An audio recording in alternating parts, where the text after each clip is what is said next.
ഒട്ടനേകം വിനോദസഞ്ചാരികൾ വന്നുപോകുന്ന മാരാരിക്കുളം ബീച്ചിൽ മാലിന്യ പ്രശ്നങ്ങളും തെരുവുനായ ശല്യവും രൂക്ഷമാകുന്നു. കഴിഞ്ഞ ദിവസവും ഒരു വിദേശ വനിതയെ തെരുവുനായയുടെ ആക്രമണത്തിന് ഇരയായതാണ് അവസാനത്തെ സംഭവം. മാരാരിക്കുളം ബീച്ചിൽ തെരുവുനായ ശല്യം രൂക്ഷമായി തുടരാൻ തുടങ്ങിയിട്ട് കാലങ്ങൾ ഏറെയാകുന്നു.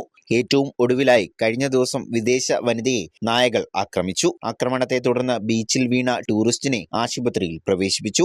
തെരുവു നായ്ക്കളുടെ ആക്രമണവും മാലിന്യ പ്രശ്നവുമടക്കം മാരാരി ബീച്ചിനെ പ്രതിസന്ധിയിലാക്കുമ്പോഴും ബന്ധപ്പെട്ട അധികാരികളുടെ ഭാഗത്തുനിന്നും നടപടികൾ ഒന്നും തന്നെ ഉണ്ടാവുന്നില്ലെന്ന ആക്ഷേപമാണ് ഉയരുന്നത്. മാരാരിക്കുളം ബീച്ചിൽ നമ്മളിപ്പോൾ നേരിടുന്ന ഏറ്റവും രൂക്ഷമായ ഒരു പ്രശ്നമെന്ന് വെച്ചാൽ നായശല്യമാണ്.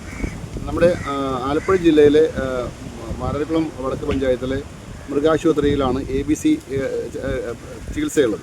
പലപ്പോഴും അത് കോൺട്രാക്ട് എടുത്ത ആൾക്കാർ രാത്രിയുടെ മറവിൽ പട്ടികളെ കൊണ്ട് ഇവിടെ തുറന്നു വിടാറുണ്ട്. അതുപോലെ തന്നെ ദൂരെയുള്ള വീട്ടുകാരും ഒക്കെ പൂച്ചയും പട്ടിയും ഒക്കെ അവരുടെ വീട്ടിൽ പെറ്റുപെരുകിയാൽ അവർ രാത്രിയുടെ മറവിൽ ഇവിടെ കൊണ്ടുവന്ന് വിടുന്നു. ആലപ്പുഴയുടെ ടൂറിസ്റ്റ് ഭൂപടത്തിൽ തന്നെ ഏറ്റവും പ്രധാനപ്പെട്ട കേന്ദ്രമായ മാരാരി ബീച്ചിനോട് പഞ്ചായത്തിന്റെയും വിനോദസഞ്ചാര വകുപ്പിന്റെയും ഭാഗത്തുനിന്നും ഉണ്ടാവുന്ന അവഗണന അവസാനിപ്പിക്കണമെന്നാണ് ഉയരുന്ന പ്രധാന ആവശ്യം.